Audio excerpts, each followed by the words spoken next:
Sabe, na engenharia civil, o erro costuma avisar antes do desastre bater na porta. É, parede trinca, né? Exatamente. A fundação cede aos poucos, o teto dá aquela envergada. É tudo muito visual, muito tátil. Você consegue ver o problema crescendo. Pois é. Mas na eletrotécnica, o erro é completamente silencioso. Ele é invisível e, na grande maioria das vezes, fatal em questão de milissegundos. Não tem aviso prévio, né? A corrente elétrica simplesmente acha o caminho mais curto para a Terra e acabou. É assustador. E é por isso que dou as boas-vindas a esse nosso mergulho profundo de hoje. A nossa missão nessa análise é justamente decodificar um verdadeiro calhamaço de documentação técnica do governo. As famosas normas regulamentadoras, as NRs. Elas mesmas, nós vamos extrair o ouro puro dessas páginas para quem nos ouve. Queremos entender como elas não são, apenas burocracia chata, sabe? Mas sim um escudo de proteção totalmente interligado, desenhado sob medida para os profissionais da área elétrica. O que é fascinante aqui é que a percepção geral sobre as NRs é quase sempre negativa no dia a dia. Ah, com certeza. A galera no campo costuma ver isso como obstáculo. Sim, como uma lista gigante de proibições que só serve para atrasar o serviço. Mas quando a gente para e analisa esse material em conjunto, especificamente ali os trechos das NRs 01, 04, 05, 06, 10, 12, 15 e 16, o que aparece é outra coisa. É um sistema complexo, né? Um ecossistema de sobrevivência altamente sofisticado. Fica muito claro que a segurança elétrica começa muito, mas muito antes de uma ferramenta sair da maleta. Ou antes de alguém sequer pensar em encostar o dedo num fio de alta tensão. Exato. Ok, vamos desempacotar isso. Ler normas de segurança do trabalho pode até parecer uma tarefa meio densa para quem está com a corda no pescoço para entregar uma manutenção no prazo. É o que mais acontece na indústria. Verdade. Contudo, compreender a engenharia por trás dessas regras, o verdadeiro porquê de cada linha escrita ali, é literalmente a diferença entre voltar para casa são e salvo no fim do dia ou não voltar. É a diferença entre a vida e a morte, sem exageros. Então, para que essa nossa exploração faça sentido, desde o começo, a gente precisa começar pelo alicerce absoluto. A regra mestre que dita como o perigo tem que ser encarado antes de qualquer intervenção física. E aí, o ponto de partida inevitável é a NR01. A número 1. Isso. Ela estabelece as disposições gerais e traz o coração da gestão moderna de segurança, que é o gerenciamento de riscos ocupacionais. O famoso GRO. O GRO, exato. E eu gosto de pensar na NR01 como a planta baixa de um edifício complexo. Porque, pensa bem, ninguém tenta erguer um arranha-céu sem antes mapear a estabilidade do terreno, né? De jeito nenhum. Sem ver a direção do vento, calcular o peso dos materiais. E no nosso caso da elétrica, não dá para construir uma rotina de segurança sem antes mapear as ameaças. E existe um mito muito perigoso no mercado sobre isso. Qual? Aquele de que segurança é só colocar o EPI. Esse mesmo. A ideia de que segurança se resume a vestir uma luva grossa de borracha, botar o capacete na cabeça e lá resolver o problema. A NR01 não apenas discorda disso, ela inverte completamente essa lógica. E inverte impondo uma hierarquia muito rígida, não é? Super restrita. O primeiro passo exigido por lei não é proteger o homem, é tentar eliminar a ameaça. Tirar o perigo do caminho. Exato. Se tem um perigo, a engenharia tem a obrigação de perguntar se é possível retirar esse fator de risco da equação de uma vez por todas. E se não der? Porque às vezes a máquina precisa daquela energia para rodar. Se for impossível eliminar, aí o segundo passo é neutralizar ou minimizar usando medidas de proteção coletiva. O que seria, na prática, isolar fisicamente uma área com aquelas barreiras ou instalar exaustores para tirar um gás tóxico de uma sala, certo? Perfeito. A proteção age no ambiente, não na pessoa. O ambiente absorve a proteção. Entendi. E se isso ainda não der conta do recado? Aí, se essa barreira coletiva não for suficiente para zerar o risco, a empresa precisa descer mais um degrau. Ela vai aplicar as medidas administrativas. Que seria a organização do trabalho em si. Isso. Criar permissões de entrada rigorosas, fazer rodízio de turnos, tipo, para diminuir o tempo que um trabalhador passa exposto a um campo magnético muito forte ou a um barulho ensurdecedor. Faz sentido. E o EPI entra onde nessa história toda? Só no final. Somente depois de todas essas tentativas frustradas de resolver o problema na raiz é que se chega ao equipamento de proteção individual. O EPI é a última trincheira de uma guerra que, tecnicamente, já foi perdida nas etapas anteriores. Nossa! Ver o EPI como uma guerra perdida muda totalmente a perspectiva. Muda, né? E tudo isso não pode ficar só na teoria, no boca a boca. A norma exige que isso seja formalizado no Programa de Gerenciamento de Riscos. O PGR. E lendo as nossas fontes para essa análise, um detalhe me chamou muita atenção. Esse PGR precisa ter um inventário detalhado de riscos e um plano de ação contínuo. Sim, é um documento vivo. E o mais impressionante, o histórico dessas atualizações tem que ser guardado por um período mínimo de 20 anos. 20 anos de arquivos, cara. É muito tempo. Demais. Isso indica, para quem atua na área, que a gestão do risco não é um papelzinho para assinar e esquecer no fundo de uma gaveta. É uma memória institucional séria. Uma memória que é fundamental. E sabe por quê?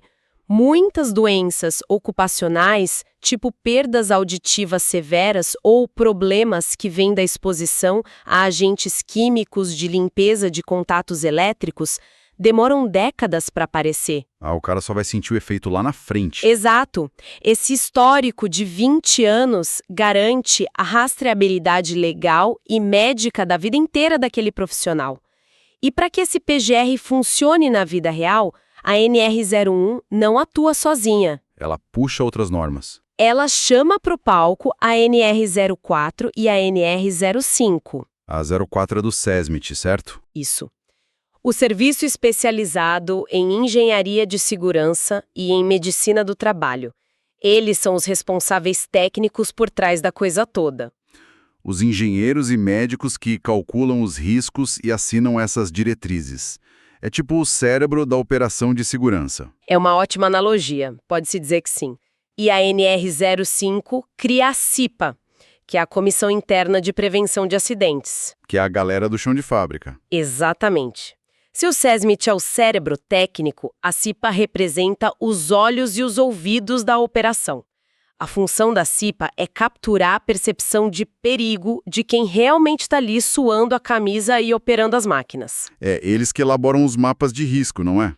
Aquelas plantas que a gente vê na parede com círculos de tamanhos diferentes, coloridos. Esses mesmos. E os círculos apontam onde estão os perigos reais que muitas vezes o projeto bonito de engenharia não conseguiu prever. Faz todo sentido, porque o engenheiro lá no escritório, no ar-condicionado, projeta o painel perfeito, mas é o eletrotécnico no turno da madrugada que descobre que quando chove forte, a água infiltra exatamente em cima daquele quadro de força. É a voz de quem está lá sentindo o problema na pele. E por falar na realidade do campo, a NR01 traz uma ferramenta legal que eu achei poderosíssima para o profissional, o direito de recusa. Nossa, esse talvez seja o mecanismo de defesa mais importante de toda a legislação trabalhista no Brasil. Como ele funciona na prática? O texto é bem claro. Ele afirma que o trabalhador pode e, na verdade, deve interromper imediatamente suas atividades se constatar uma situação que envolva um risco grave e iminente para sua vida ou saúde. Sem medo de ser demitido por isso? Sem medo. Uma vez que o superior é informado do problema, o empregador fica legalmente proibido de exigir que aquele profissional retorne ao trabalho até que a falha seja completamente resolvida. É um freio de emergência inquestionável, então. É o poder de parar tudo para não morrer. Sensacional. E o interessante é que, uma vez que toda essa fundação de gestão geral está montada lá pela NR01, a nossa exploração precisa funilar agora. Vamos para os choques de verdade. Isso. Vamos deixar as regras genéricas de fábrica de lado e mergulhar de cabeça no ambiente de alta tensão. E é aqui que entra a norma mais famosa para o pessoal da área, a verdadeira base constitucional da eletricidade, a NR10. A famosa NR10. É onde a gestão de risco encontra a física pura de uma maneira implacável. O que ela dita logo de cara... Pois é, qualquer empresa acima disso precisa manter um prontuário de instalações elétricas rigorosamente atualizado. o PIE. E esse prontuário não é apenas um manualzinho do usuário solto numa pasta. Lendo os textos, a gente vê que eles descrevem a necessidade de esquemas unifilares. E só para clarear para todo mundo, um esquema unifilar é basicamente o mapa do tesouro daquela instalação. Boa definição. É um desenho técnico que usa uma única linha para representar todos os cabos, componentes, mostrando exatamente por onde a energia entra, passa e sai. Sem isso, olha, procurar uma falha numa fábrica é tipo tentar desarmar uma bomba de olhos vendados. É suicídio profissional. E, além disso, o prontuário exige laudos de testes de isolação, certificados dos equipamentos de proteção, relatórios técnicos. É a biografia completa e detalhada da instalação elétrica daquele lugar. É o raio-x do sistema. E ter essa documentação nos leva ao ponto mais crítico da atuação do eletricista no dia a dia. Que é a intervenção física. Isso, quando a manutenção precisa colocar a mão na massa e intervir num circuito. E se conectarmos isso com o panorama geral da nossa análise, é aqui que os acidentes acontecem. Então eu preciso fazer a provocação clássica. Manda. Na realidade nua e crua de uma parada de fábrica, onde, sei lá, cada minuto de máquina parada custa milhares e milhares de reais, a pressão em cima do técnico é absurda. Tem gente gritando no ouvido dele. Exato. Nesse cenário caótico, o cara vai até o quadro, desliga o disjuntor principal, coloca uma etiquetinha de não ligue, manutenção e vai trabalhar. Isso não basta para declarar que a instalação está desenergizada e segura. De jeito nenhum. Assumir que desligar um disjuntor é sinônimo de desenergização é o caminho mais rápido para um acidente fatal. Sério? Muito sério. Um disjuntor desligado cria uma ilusão de segurança perigosíssima. A NR10, no seu item 10.5.1, não deixa o menor espaço para achismos. O que ela diz? Para a lei e para a engenharia também, uma instalação só é considerada de fato desenergizada se o profissional executar obrigatoriamente uma sequência inquebrável de 6 passos. 6 passos. É como se fosse um sistema de eclusas de um submarino. Você não pode abrir a escotilha interna antes de fechar a externa e equalizar a pressão da água. Adorei essa comparação. Cada passo depende fisicamente do passo anterior ter sido feito perfeitamente. Então, qual é a lógica dessa sequência? Qual é o passo 1? O primeiro passo é o seccionamento. É a abertura física do circuito. O ato de desligar a chave. O básico. Mas você disse que só isso não basta. Não basta porque não impede que alguém, por um engano ou pressa, passe por ali e religue a chave na cara do técnico. Por isso, o passo 2 é o impedimento de reenergização. Ah, aqui entram aqueles famosos cadeados de bloqueio. Exatamente. O técnico trava mecanicamente o disjuntor na posição desligada. Geralmente com um cadeado e uma etiqueta que traz a foto e o nome de quem travou. Então, mesmo que o gerente da fábrica queira muito ligar a máquina, ele não consegue sem arrombar o cadeado do eletricista. Ele teria que quebrar o cadeado. Mas olha, mesmo travado, como ter certeza absoluta de que a energia parou de fluir por ali? É, exatamente. Pode haver tipo um banco de capacitores gigante lá no fundo segurando carga. Ou uma falha no contato interno da chave, e a energia continua passando. Exatamente por esse perigo invisível que o passo 3 é a constatação da ausência de tensão.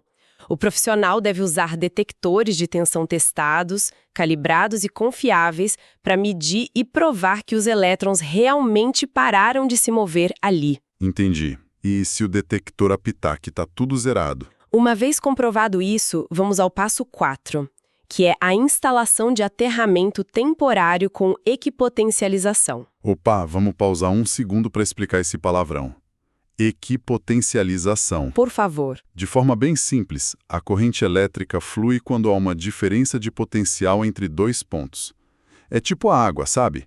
A água sempre flui de um ponto mais alto para um ponto mais baixo. A gravidade faz isso. Isso. Mas, se a gente igualar as alturas, a água simplesmente fica parada, não se move. Na elétrica, equipotencializar significa conectar todas as partes metálicas daquele ambiente ao mesmo ponto de aterramento. Garantindo que o potencial elétrico seja exatamente o mesmo em todo lugar. Exato. Porque se a tensão é igual no chão, no painel, na ferramenta e no trabalhador, a corrente elétrica não tem nenhum motivo físico para tentar atravessar o corpo do cara. Uma analogia perfeita. O aterramento temporário garante que, se houver um raio caindo na rede, ou um retorno de tensão de um gerador, ou até uma indução eletromagnética acidental, essa energia encontre um caminho livre de resistência direto para a Terra. Passando bem longe do peito do técnico. Exato, passando longe dele. E aí temos o passo 5, que é a proteção de outros elementos energizados que não puderam ser desligados e que estão ali próximos. Naquela chamada zona controlada, certo? Usando aquelas mantas isolantes de borracha gigantes. Isso, as mantas isolantes. E por fim, o passo 6, finalizando o processo de eclusa, é a sinalização clara de impedimento de reenergização para o resto da fábrica toda ver. Placas enormes. Sim. E olha, o principal, se um único passo desses 6 for pulado, a instalação continua sendo legalmente considerada energizada. Caramba, não tem meio termo. Nenhum. E a rigidez da NR10 se aplica não só ao método em si, mas também a quem está executando esse método. Ah, sim. A leitura atenta das fontes mostra que a norma divide os profissionais em 4 categorias muito precisas, né? Tem o qualificado, o habilitado, o capacitado e o autorizado. Sim, e no jargão do dia a dia a galera costuma usar essas palavras como se fossem exatamente a mesma coisa, mas não são. Então tira uma dúvida. Legalmente, se eu acabei de me formar num curso técnico de eletrotécnica, eu posso simplesmente chegar na porta da indústria, abrir o painel principal e fazer a manutenção? De forma alguma. Não? Não. O diploma do seu curso técnico, ou até a graduação em engenharia elétrica, apenas confere a você o status de trabalhador qualificado. Ah, então eu só comprovei o conhecimento perante uma escola. Ponto. É só isso. Para evoluir para a próxima etapa, que é o habilitado, o profissional qualificado precisa, obrigatoriamente, estar registrado no seu respectivo conselho de classe. Tipo CFT para os técnicos ou CREA para os engenheiros. Exato. O profissional habilitado é quem tem a responsabilidade técnica e civil sobre a obra ou projeto. Certo, entendi a diferença. Qualificado tem a escola, habilitado tem o registro no conselho. E o capacitado? Onde ele entra nessa hierarquia? O capacitado é aquele trabalhador que não tem uma formação escolar técnica em elétrica, mas ele recebeu um treinamento prático e teórico muito focado numa tarefa específica da fábrica. Tipo trocar uma peça específica de uma máquina X. Isso. Mas esse treinamento tem que ser ministrado e assinado por um profissional habilitado. E o capacitado só pode trabalhar sob a responsabilidade e supervisão constante desse habilitado. Fica sempre atrelado a ele. E a 4ª categoria, o tal do autorizado. O autorizado é a chancela final. Presta atenção. Qualquer um dos 3 anteriores, seja o qualificado, o habilitado ou o capacitado, precisa da anuência formal da empresa. Um documento oficial. Sim, um documento oficial autorizando ele a intervir naquelas instalações específicas da planta. Ter registro no conselho, por exemplo, não te dá o direito de sair mexendo no painel da fábrica sem a empresa te autorizar formalmente. Faz sentido. A casa é deles, afinal. Mas, pera um minuto. O quê? A gente acabou de criar toda essa estrutura absurda e rigorosa da NR10 para isolar a energia, criar essa bolha desenergizada e garantir que só pessoas supercapacitadas operem ali dentro. Sim. Só que, na vida real de uma indústria, o eletrotécnico trabalha para fazer as máquinas funcionarem, não ficarem desligadas o tempo todo. Com certeza. E mais, existem milhares de operadores de máquinas sem nenhum conhecimento elétrico que passam o dia inteiro lá apertando botões e interagindo com esses equipamentos ligados. Como essa dinâmica funciona de forma segura para eles? Essa lacuna entre a instalação elétrica isolada e a operação da máquina na vida real é onde a NR10 dá as mãos para a NR12. A NR12 é a de máquinas e equipamentos? Exatamente. O projeto elétrico de uma prensa industrial pesada, por exemplo, pode se tornar uma armadilha fatal se o projetista ignorar as regras da NR12. A norma é cheia de proibições severas. Tipo o quê? É terminantemente proibido utilizar a chave geral da máquina como dispositivo de partida e parada da rotina. Ah, o cara não pode ligar a máquina no disjuntorzão principal. Não, a chave geral serve para isolamento de energia, não para controle operacional. Também é proibido usar aquelas chaves do tipo faca. Aquelas antigas que parecem do laboratório do Frankenstein, com o metal todo exposto. Essas mesmas. Proibidíssimas em circuitos operacionais. E aqui é onde a coisa fica realmente interessante, lendo as nossas fontes hoje. Tem um requisito de projeto na NR12 para os painéis de comando das máquinas que eu achei uma verdadeira obra-prima de antecipação de falhas. Qual requisito você diz? Atenção? Esse mesmo.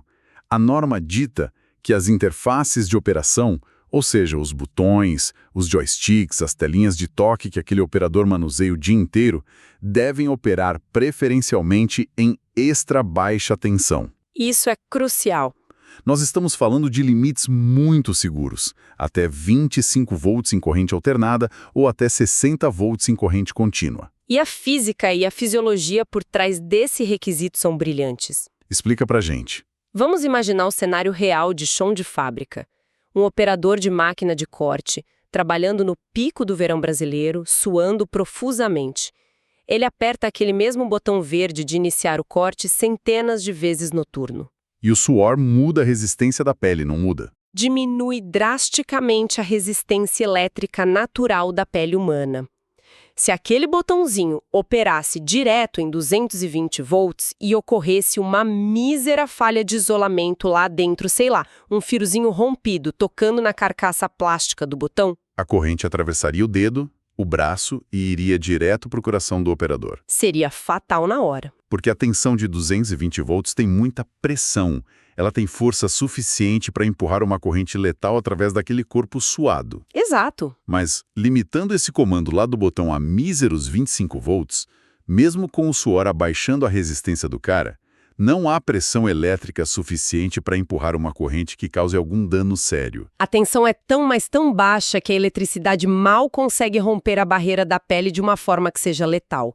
O risco é literalmente castrado direto na fonte do comando. Uma sacada genial da norma. Demais. E além dessa extra baixa tensão, a NR12 impõe a obrigatoriedade dos botões de parada de emergência.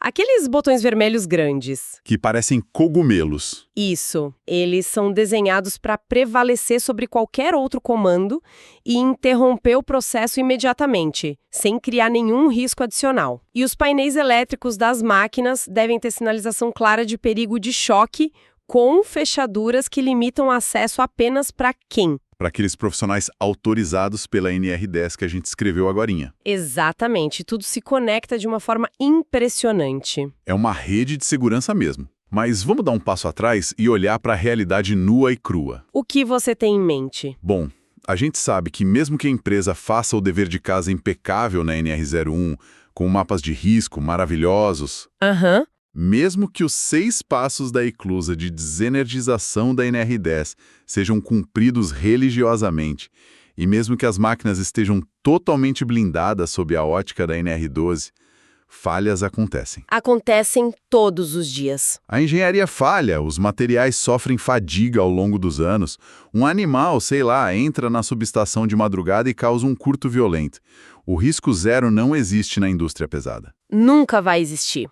O risco residual sempre vai espreitar em algum canto. E é justamente por reconhecer a inevitabilidade dessa falha humana ou material que a legislação aciona sua última barreira física.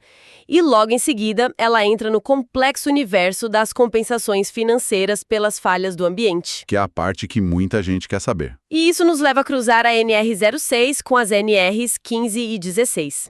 A NR06 é a que regula o EPI.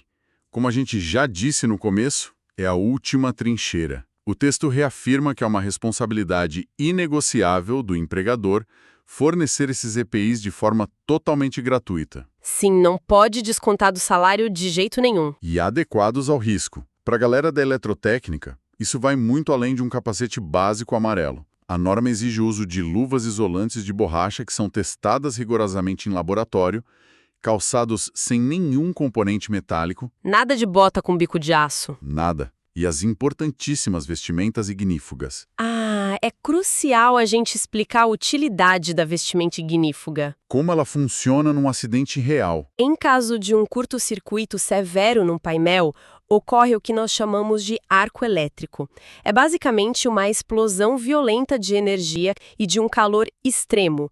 O tecido ignífugo não é apenas resistente ao fogo, ele é projetado quimicamente para não derreter em cima do trabalhador. O que aconteceria com uma roupa normal, tipo uma camisa de algodão ou poliéster? Tecidos comuns, principalmente os sintéticos como o poliéster, eles simplesmente derretem numa fração de segundo e se fundem, eles grudam na pele da pessoa. Isso agrava terrivelmente as queimaduras de terceiro grau. Assustador. Muito.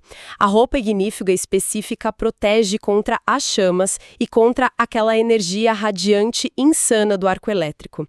Mas a NR06 não coloca a culpa de tudo apenas na empresa. Ela cobra o funcionário também. Cobra e muito. O trabalhador é legalmente obrigado a usar o equipamento e usar apenas para a finalidade correta. Tem que guardar com cuidado, fazer a higienização certa e comunicar imediatamente à chefia se houver qualquer dano na luva ou na roupa. É um pacto de sobrevivência entre as duas partes. Mas aí entra a grande dúvida. Aquela questão que domina todas as conversas nos corredores da manutenção e lidera o ranking das ações trabalhistas. Ah, a questão financeira. Sim. Trabalhar mergulhado nesse ambiente de alto risco e estresse elétrico o dia todo dá direito a algum acréscimo financeiro no salário. E qual é a real diferença técnica entre receber os adicionais de insalubridade, que são tratados lá na NR15, e os de periculosidade, que estão na NR16? Essa distinção é fundamental e, sendo bem sincera, muitas vezes gera confusão até entre gestores experientes de RH. Então descomplica pra gente. A diferença essencial está na natureza do dano e na velocidade que ele acontece. A insalubridade, que é o domínio da NR15, lida com condições de trabalho que atacam a saúde do profissional de forma lenta, cumulativa e insidiosa. Um dano a conta-gotas. Isso! É um dano que não mata o cara na hora em que ele bate o ponto, mas destrói a qualidade de vida dele a longo prazo. Um desgaste prolongado. O trabalhador vai adoecendo mês a mês, ano a ano. Mas, para um técnico em elétrica, como isso se manifesta na prática? Ele não mexe com química? Geralmente através de exposições ambientais severas. Por exemplo, pode ser o trabalho contínuo em ambientes de calor opressivo, como fazer manutenção elétrica nos porões de navios ou dentro de salas de caldeiras fechadas. O limite de tolerância para isso é calculado através de um índice bem específico chamado IBU-TG. E isso mede temperatura, calor, essas coisas? Mede a temperatura, a umidade do ar e o calor radiante do ambiente. Ou então outro exemplo clássico é a exposição ininterrupta a ruídos ensurdecedores em casas de geradores, onde o barulho supera os limites de decibéis da norma. E se a empresa não conseguir baixar esse barulho ou esse calor? Se esses agentes físicos não forem mitigados adequadamente pela engenharia da empresa, o trabalhador ganha o direito automático ao adicional de insalubridade. E se quanto dinheiro estão falando? Ele é calculado como uma porcentagem que varia de 10, 20 até 40% dependendo do grau. Mas detalhe importante, isso incide sobre o salário mínimo da região, não sobre o salário dele. Certo. Insalubridade é o adoecimento silencioso e o cálculo é em cima do salário mínimo, mas a periculosidade da NR16 é uma besta completamente diferente, não é? Completamente diferente. A periculosidade lida com o risco de fatalidade instantânea. Não tem desgaste de anos, então. Não há desgaste ao longo de anos. É o risco de um evento catastrófico repentino que resulta em morte ou numa invalidez permanente naquele exato milissegundo. E a eletricidade, trabalhando junto com coisas tipo explosivos e líquidos inflamáveis, é o exemplo clássico da NR16. O perigo puro. O anexo 4 dessa norma estipula que trabalhadores atuando em instalações elétricas energizadas em alta tensão ou dentro do CEP, que é o Sistema Elétrico de Potência das concessionárias, têm direito inquestionável a esse adicional. Só alta tensão? E quem trabalha na manutenção da baixa tensão da fábrica? E aqui há um ponto crítico para o qual os gestores que estão nos ouvindo devem ficar muito alertas. O adicional também se torna obrigatório para atividades em redes de baixa tensão, CE, e esse é um C gigante. Os rigorosos passos de desenergização da NR10 não forem cumpridos. Aquela eclusa de segurança de 6 etapas que a gente discutiu. Exatamente ela. Se aquilo não for seguido à risca, é periculosidade na certa. Caramba, isso é uma revelação de peso na nossa análise. Quer dizer, se a empresa resolve pegar um atalho para economizar meia hora de tempo, mandando o técnico trabalhar com a rede viva, sem seguir os 6 passos de bloqueio da NR10, ela automaticamente engatilha o direito do trabalhador ao adicional de periculosidade. Sim, a atitude negligente vira uma punição financeira imediata pela falta de processos seguros. E o cálculo da periculosidade dói bem mais no bolso da empresa. Como é a conta? O adicional de periculosidade é fixado de forma cravada em 30%. Mas ao contrário da insalubridade que a gente falou agora há pouco, ele incide diretamente sobre o salário base do trabalhador e não sobre o salário mínimo nacional. O que dá uma diferença financeira brutal no fim do mês. Brutal.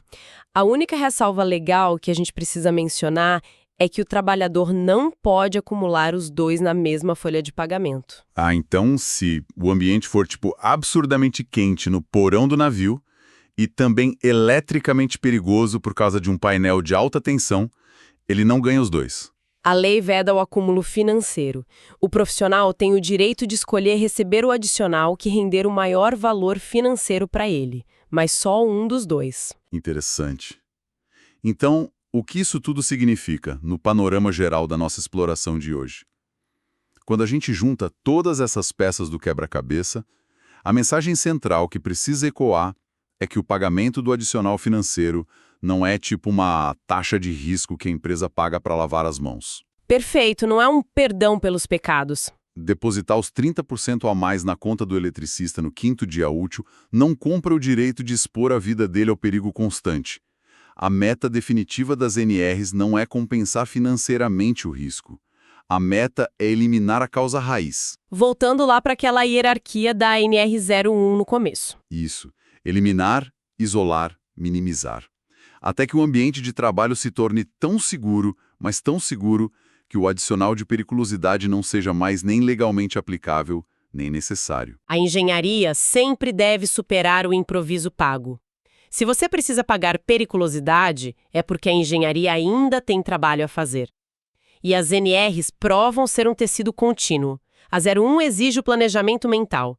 A 10 traz o método de contenção elétrica física. A 12 blinda a interface entre o homem e a máquina. A 06 cobra a pele do indivíduo com o EPI. E as NRs 15 e 16 agem ali como os mediadores judiciais e financeiros da exposição além dos limites aceitáveis. É um sistema engenhoso onde uma norma literalmente segura a mão da outra para não deixar o cara cair. E isso levanta uma questão importantíssima para a evolução da área, sabe? Nós vimos que a NR01 exige revisões constantes daquele mapa de riscos, adaptando-se às inovações de 20 em 20 anos e tudo mais. Mas hoje, no chão de fábrica e nas cidades, nós estamos observando a invasão silenciosa das chamadas smart grids. As redes elétricas inteligentes. Isso, redes que decidem autonomamente, através de software, redirecionar o fluxo de energia de um bairro para o outro. E temos também a inteligência artificial diagnosticando falhas e atuando em disjuntores motorizados em questão de milissegundos, sem intervenção humana. Nossa, verdade. Como a nossa percepção tradicional do que é o risco elétrico vai sobreviver a essa automação toda no futuro próximo? Cara, isso abre um abismo de novas discussões.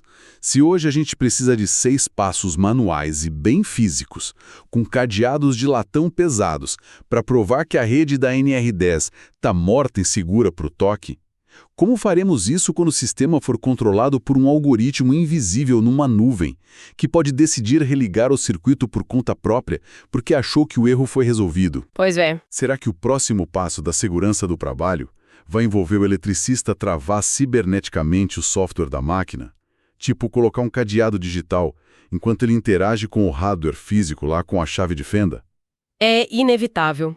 Os conceitos de segurança logo terão que ser reescritos em linhas de código. O risco vai deixar de ser apenas uma falha de isolação do cabo de borracha e vai passar a incluir falhas de programação de IA. Mas tem um detalhe que não muda. Qual? A letalidade implacável do elétron buscando o solo permanecerá exatamente a mesma de um século atrás. A física não negocia com algoritmos. A física definitivamente não faz acordos. E com essa reflexão pesada sobre o impacto do futuro no nosso presente regulamentado, finalizamos nossa análise do ecossistema das normas regulamentadoras voltadas para a galera da eletrotécnica. Foi um papo excelente. Muito bom mesmo. Voltando àquele pensamento que abriu a nossa conversa. Diagnosticar problemas e gerir o perigo na área elétrica nunca vai ter o conforto simples de olhar para um raio-x ou para uma rachadura na parede. É um trabalho constante lidando com forças hostis e invisíveis. Contudo, quando a gente entende a fundo como o planejamento lá da NR01, os métodos rigorosos da NR10 e da NR12 e aquelas defesas finais das NR06, 15 e 16 interagem de forma integrada, esse invisível finalmente ganha contornos. Fica mais fácil de enxergar e de respeitar o perigo. Exato. Eu tenho certeza que da próxima vez que quem está ouvindo a gente caminhar pelo chão de fábrica ou por aqueles corredores escuros de manutenção, a visão daquele painel elétrico cinza comum na parede vai mudar completamente. A pessoa passa a enxergar não apenas um monte de fios, bornes de cobre e disjuntores de plástico. Ela passa a ver um cruzamento vital de leis, direitos, física pura aplicada e, acima de tudo, muito respeito pela vida humana que trabalha ali todos os dias. Agradecemos imensamente pela companhia nesta nossa exploração profunda de hoje. Até a próxima, pessoal! Um abraço e até mais!